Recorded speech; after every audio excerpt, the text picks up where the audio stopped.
Dito natin sisimulan mga idol, isang star player gustong mapasama sa lineup ng Creamline Cool Smashers sa next conference.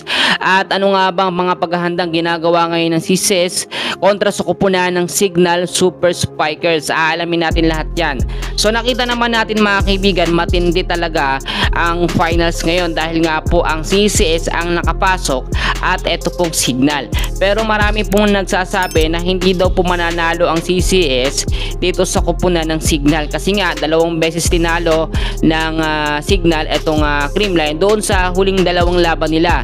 And then nakita naman natin nahihirapan talaga ang CCS na talunin ng Signal kahit po sa mga intense and crucial game. Pero eto mga kaibigan ko, ngayon po kasi may mga matitindi at malaking mga pagbabago sa lineup at sistema ang Creamline. Nakita na po kasi nila ang root cause kung bakit sila laging natatalo sa Signal mga kaibigan.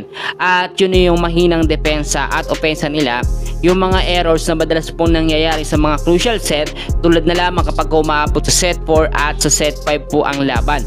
Sa magiging laban sa finals, race to 3 po ito hanggang game 3 po mga idol. So ang nakikita natin dito na chance pong muling magkampiyon ng Creamline ay mas mataas na.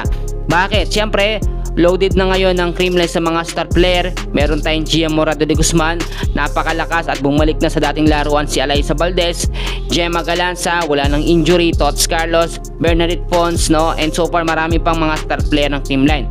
Eto mga kaibigan, meron po tayong nakuhang update kung saan nga po sino man ang magkampiyon o manalo dito sa finals ay automatically magkakaroon tayo ng tinatawag na reshuffle ng mga player.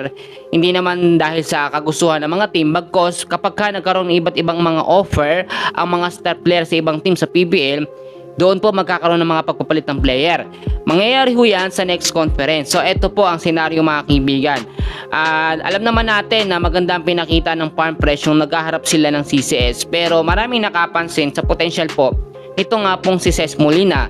Yung pagiging humble nito, napakabait, bagay na bagay po dito sa kupunan ng Creamline Cool Smashers. Nilinaw din natin sa ilang mga update mga kaibigan na talagang malaki ang interest nito nga pong si Ces Molina na mapalipat sa ibang team at wala siyang ibang gustong malipatan kundi nga po ang kupunan lamang ng Creamline Cool Smashers. Sa halos lahat naman po ng mga players dito sa PVL teams ay gustong makakalipat sa iba't ibang mga team, lalo na kapag ikaw ay may mga malalaking offer. Pero ang nakikita natin dito mga kaibigan, kung mapalipat man, mapasama etong si Ces Molina dito nga po si CCS, baka hindi rin siya gamitin dahil nga po loaded na.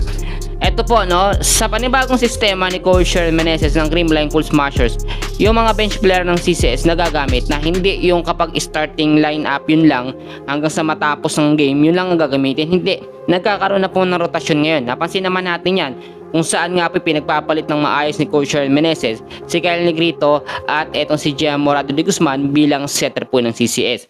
Yun yung isang strategiya na hindi po napag-aaralan ng iba. So eto mga kaibigan, kung sino man ang gusto nyo manalo, nasa sa inyo yan. Pero para sa akin, mataas ang chance ng Creamline na magkampiyon ngayong PBL All Filipino Conference 2026. Yan muna ang pinaka-latest natin